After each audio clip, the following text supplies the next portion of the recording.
A friend of mine asked yesterday, how is it that you can use London Broil Roast for meat and not have it be tough?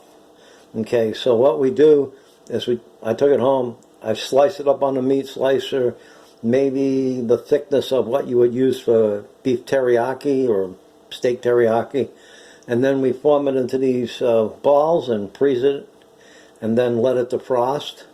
Not completely.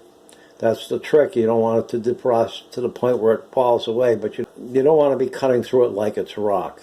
So anyways, how you cut the original fresh steak, that's up to you. You can cut it by hand if you don't have a meat slicer. Do not try to cut frozen steak with a meat slicer. You'll burn it up. Okay? And then I'm just going to come in here. These have been defrosted, and they're not falling apart, but they come apart cut pretty easy. And we're just going to cut that up.